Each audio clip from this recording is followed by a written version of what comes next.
Welcome to Winging It. We're doing deck building today in Arkham Horror the card game.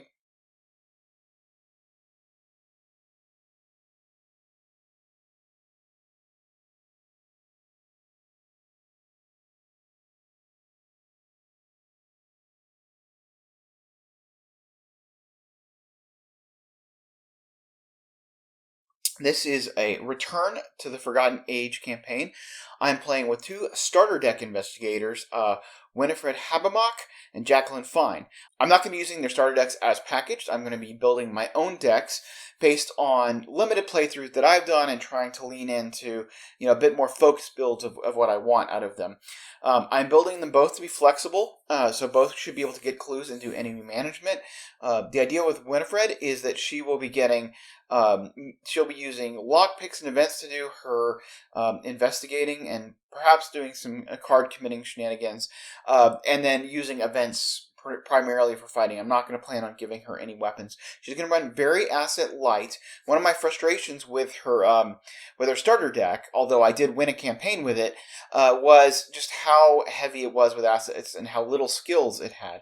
And so this is a very skill heavy deck because, of course, she gets value out of skills. So let's look at, first of all, the most important thing. My wife just finished painting this mini today. This is a Hero Forge mini. This is Winifred painted. So looks nice. And let's look at her card, her investigator card. So she is a 1 willpower, 3 intellect, 3 fight, 5 agility. Like all the starter decks, she has a 5 stat, and she is the agility one. She has a free trigger. If actually, I guess maybe Stella doesn't, but yeah, there's most of them do. Anyway, it does have the free trigger. If 2 different non-weakness cards you control are committed to this skill test, draw 1 card. Limit once per test. And it's to be noted that this trigger happens after you finish committing all your cards, so you cannot commit the card that you would draw from this. But she likes to draw through her deck fast. It means you can put one-ofs or cards, that you want to reliably get into your deck. You can do that you want to get out into play. And then her Elder Sign effect is after this test ends, for every 2 points you succeed by, return a card you committed to this test to your hand. Which has an interesting interaction with Reckless, which I will maybe mention later. But anyway, we have her deck building rules. She just takes rogue cards and neutral cards, and that's it, like all the starters. All right, so let's look at her signature skill card here is anything you can do better. So, yeah, she's just devil may care aviatrix is how she can be described. Just look at all those wild icons. It's 1, 2, 3, 4, 5, 6. And, yeah, you can only commit it to a skill test you were performing, but it's 6 icons. She could even pass a willpower test with this. So, yeah, it's just a big skill card. And then we have Arrogance, which is you must commit Arrogance to an eligible skill test you perform. So it's just going to give you basically a -1 to all your tests. And if it succeeds, you keep playing it until you finally fail something. So just chalks down her power a little. Sometimes you might need to take like a really bad investigate test just to try and fail, or you just try to succeed at everything by a lot. All right, and then we have the level 0 lockpicks. They're just like the level 1 lockpicks, except that they don't have any supplies on them or picks, or I don't remember what they have on them. But it's 1 break. If you don't succeed by 2, then you're just done. So yeah, those are a little bit. You just have to be careful. Okay, and then we've got Gregory Gray. I'm planning to eventually use Chuck in this deck, but for level 0, we have Gregory Gray. He can get her lots of resources because she's going to be succeeding by a lot in all her tests. So he gets 9 resources, and when you initiate a skill test, you can spend up 3 resources from Gregory Gray. If this test succeeds by at least that amount, gain that many resources. So this can make her very rich because she likes to over-succeed. Just commit a lot of cards to tests. We have 1 copy of Fine Clothes. This is for parlaying with Ichitaka if it seems wise. That will bring Ichitaka down to a 2, or to parlay a 2. She's a 3 intellect, but of course she can commit lots of cards, and we have some intellect icons. So we may find that we can do the parlay. If we do, we have Fine Clothes. There's only 1 copy in here. I think she can draw through to it fairly aggressively. So We have Lucky Cigarette Case.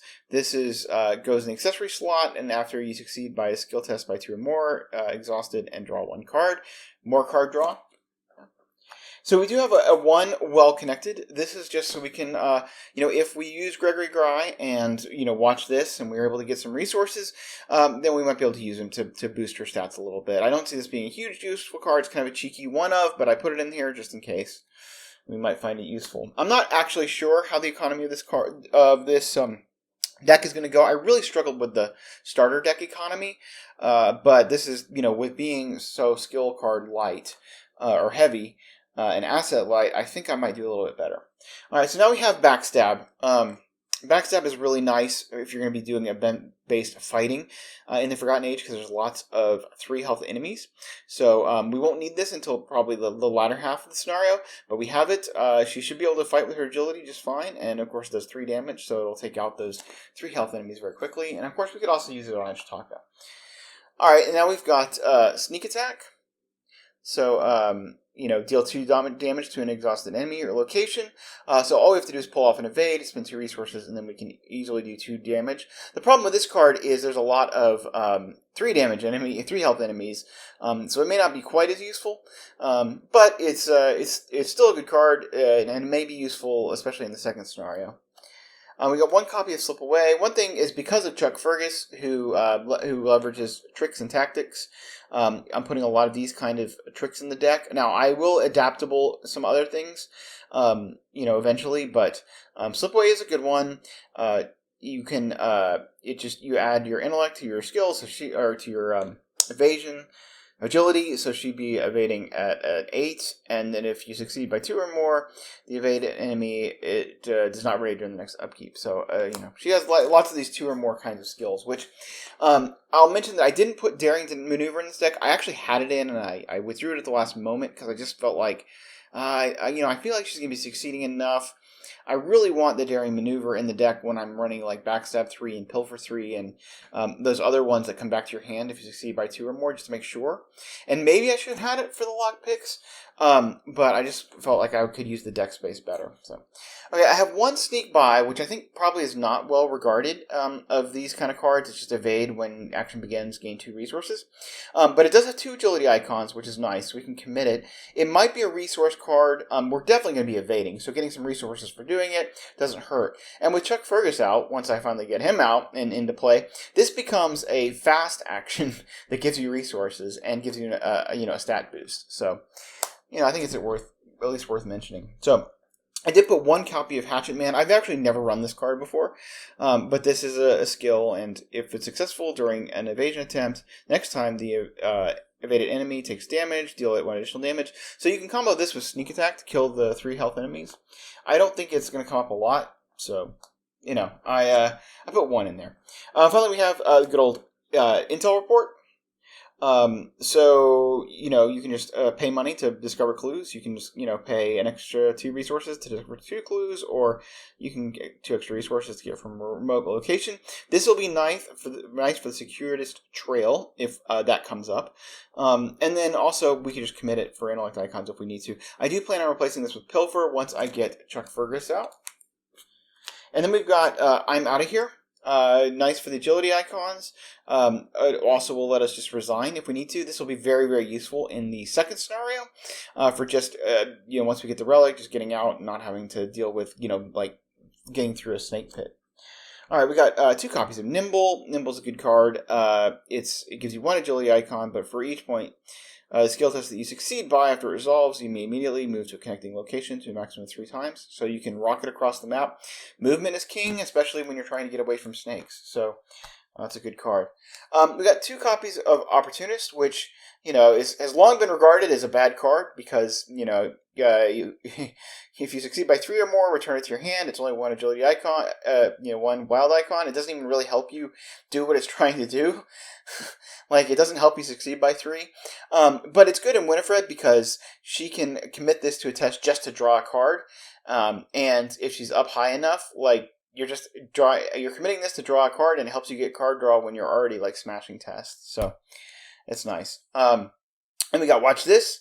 So this one you commit to a skill card, skill test you're performing.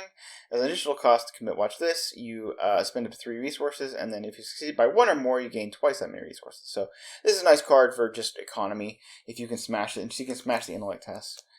Then we got a couple copies of Quick Thinking. So just when you commit this to a test, if it's successful by 2 or more, then you get to take an extra action immediately. So she should be smashing tests, so extra actions, always good. Finally, we got Perception. Good old Perception. Just give me some card draw, some intellect. With her 3 intellect, she should be able to, smash some tests. Also synergizes well with lockpicks and may be necessary for parlaying with Ichitaka. Okay. Manual Dexterity. We expect to be evading a lot and hitting with Backstab. So card draw, it's good. I plan to upgrade this into the level 2 Dexterity. And finally, interestingly enough, I did not. I actually randomized using an app out of all the cards in my card pool, and she got her starter deck weakness, which, by the way, this one really frustrates me. It's really, I think for a lot of investigators this wouldn't be bad, but it's really frustrating in her. So this is a commit only to a skill you're performing, that has no other cards committed to it. Other cards cannot be committed to the skill test. If it fails, return it to your hand, and at the end, you lose 2 resources. So the problem is that, this card, you have, it's going to hit you for 2 resources, and she, is relying so much on skill cards to pass, it's very, very tough. Lockpicks is really the thing that you would use, but if you've got this out and you don't have lockpicks out, then it's going to be very hard to get it out because it's going to eat your resources. So this can be really brutal, and it can have also a combo with her signature weakness pretty bad. So actually, I'm really not happy that I got that, but hey, whatever. That's Arkham. All right, now let's go take a look at Jacqueline. All right, and so here we have Jacqueline Fine. This is the miniature. I did not pose her like she is in the art. I found some other art from FFG. I just couldn't get the pose on Hero Forge to look right, so I did this instead. And her hair is not exactly right, but you do what you can with the limited hairstyles they give you on Hero Forge. But painted with the white dress. My wife did the painting job. Looks great. This is Jacqueline Fine. She is 5 willpower, 3 intellect, 2 fight, 2 agility. She has this nice complicated trigger. When an investigator at your location would reveal any number of chaos tokens, reveal 2 additional tokens of the revealed tokens, choose and cancel 2 non-autofill tokens or 1 autofill token, limit once per round. And then her effect is +1. If this effect is canceled or ignored, draw 1 card. So if you're using her ability and you decide to ignore the elder sign, then you can just get a card draw. So it can turn into lots of nice card draw. Her like all the other starter deck investigators, she is just Mystic level 0 to 5 and Neutral level 0 to 5. All right, I did give her 2 Arcane Research. This is something I missed when I played her starter deck as is. I just always, if I'm playing Mystic, I'm pretty much always taking Arcane Research to get the you get 2 trauma, but you can upgrade your spells for free. And with all the spells she's got, that is super nice. When I did, I recently did Agnes through Dunwich with only core cards and Dunwich cards, and I couldn't take Arcane Research, and it felt really weird having a Mystic with no horror on her to start the scenario. So, all right, and then we've got Arbiter Fates. So this is it's just her signature asset, and then it's just a trigger when you use Jacqueline Fine's ability, exhaust Arbiter Fates. This use of ability does not count towards this limit, so you can basically do it twice. There's some discussion in the community about whether you can use it twice on one test, and the consensus appears to be no, so I'm not going to be doing that for this run, unless, of course, we get a ruling that says otherwise from Matt. Okay, and then her weakness is Dark Future. So it's you put into play, and you can't cancel or ignore any of the fun tokens. And at the end of your turn, reveal 5 random tokens from the guest bag. If an Elder Sign is revealed, discard Dark Future. So it just kind of shuts her down for a while. It's very swingy. It's very unfun when this happens, and I guess that makes it thematic and cool. So you're just pretty much not going to use her ability except to use it on this, and do your best. So. Okay, so for her hand slots, I've got Ritual Candles. Sometimes a card that not everybody loves. You can get a +1 to your skill value if you draw a Spooky token. And this is actually really nice. I'll talk about Crystal Pendulum in a second, but it has a nice synergy with that because you don't have to trigger it, so it can allow you to kind of manipulate what what your final result is. And the fact that she's drawing lots of tokens, you can massage kind of the outcome to be whatever you want, as long as you're drawing kind of different kinds of tokens. Now here's Olive McBride. So when you reveal a Chaos token, exhaust Olive McBride, reveal 3 Chaos tokens instead of 1. Choose 2 tokens to resolve and ignore the other. So you have to determine ahead. You'll see me sell like we'll do. I'll use her ability, and then for the last one, we'll reveal 2 more tokens or 3 more. 2 extra tokens with all of them and choose one. And I'll try to make that as clear as I can because it can create some interesting shenanigans. But anything that reveals and lets you cancel tokens is just going to be good in Jacqueline. So, and it will help her to hit her to clear her weakness when it comes out. All right, so Crystal Pendulum is just awesome in her. I mean, it can be good, okay, in other in other investigators, but it's really good in her. It gives you that +1, so you're kind of using this instead of where you typically run Holy Rosary because it goes in the accessory slot. But instead of giving you a Horror Soak, it gives you a trigger after a skill test at your location begins. You can exhaust it, and then you name a number. If the test succeeds by that number or fails by that number, draw 1 card. So she obviously gives you a high level of predictability, and you can even massage the results a little bit more with Ritual Candles if you draw one of the spooky tokens. All right, now I have Robes of Endless Night, which it offers 2. It's a body slot. It offers 2 really nice things. It gives you damage soak, which typically is fairly limited in Mystics, and then it also gives you a trigger when you play a spell card. Exhaust Robe of Endless Night, reduce this cost this card by 1. So this is kind of like almost a wash, I think, in level 0 deck, or the level 0 version of this, because at 3 costs you have to use it 3 times to even break even, and it hits your tempo up front. But the fact that it does provide that damage soak is pretty good. But I think this needs to be an early upgrade into the other robes, so that because that is cheaper and it really does give you a little bit more value. I've only run it once. I ran it in a starter deck. I liked it. I'm also running it in an online campaign that I've been streaming, and I don't know. The jury's still out on whether I like it or not. So we'll find out. But we're gonna give it a go. And I'm using that to not run. You see that here that I'm not running Uncage the Soul because I've got Voice of Ra for her economy. So this is kind of the other way I'm kind of handling economy.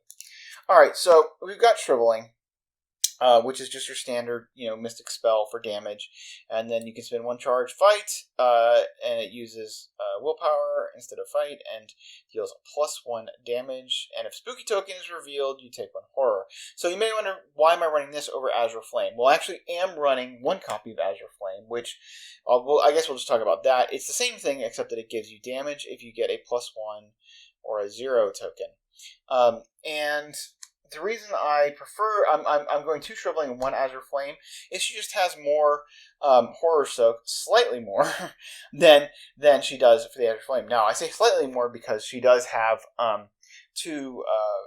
She's going to start with 2 horror, so she's really a 6/7.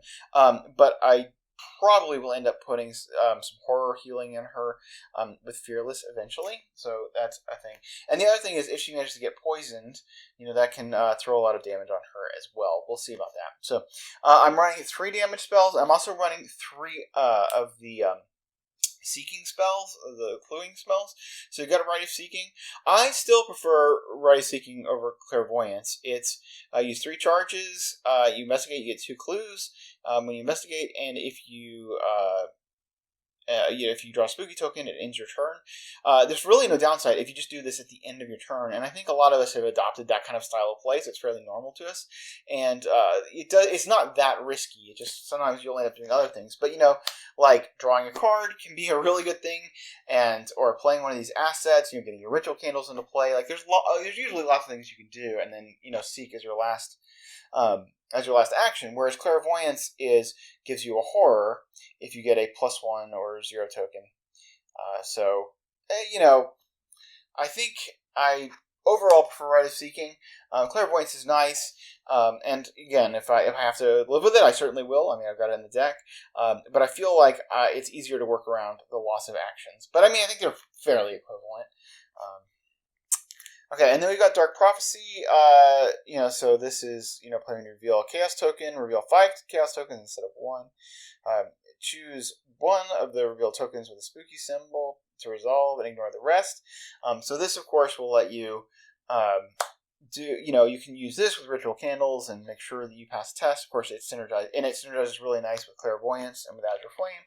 It does not synergize well with shriveling and ray of seeking, but anything that would reveal, helps you manipulate the tokens in her is going to end up being very good. So. Okay, and then we've got Voice of Ra. So this card I have a interesting relationship with, as it was in a starter deck and I ignored it the whole time because I'm really terrible at evaluating cards. But this is it's a good economy card for her. You gain 1 resource and then reveal 3 random tokens from the Chaos bag, and then for each spooky symbol, gain an additional 2 resources. And yeah, this just, you can use her ability and you can just get lots of, it can trigger fairly hard and get you lots of resources. When you're getting like 5 or 6 resources, or 5 resources off of this card, it just feels fantastic. So, alright, and then we have Spectral Razor, which is just a really good fighting card. With Robes of Endless Night, it'll only cost 1, you can do 3 damage attack against a non-elite, you can engage, it's just a good card, and of course there's lots of 3 damage enemies. And then in TFA, and then we have Storm of Spirits, which is just a fight. It uses willpower instead of combat. If you succeed, it deals 2 damage to each enemy at your location, and it has the downside and deals 1 damage to each investigator at location if you draw a spooky token. This I specifically put in because there's a new enemy that will end up I don't want to use that word because that's a new keyword, but you'll end up with 3 of them on you, and so being able to kill them all in one fell swoop is good, since we don't have a Guardian to Dynamite Blast.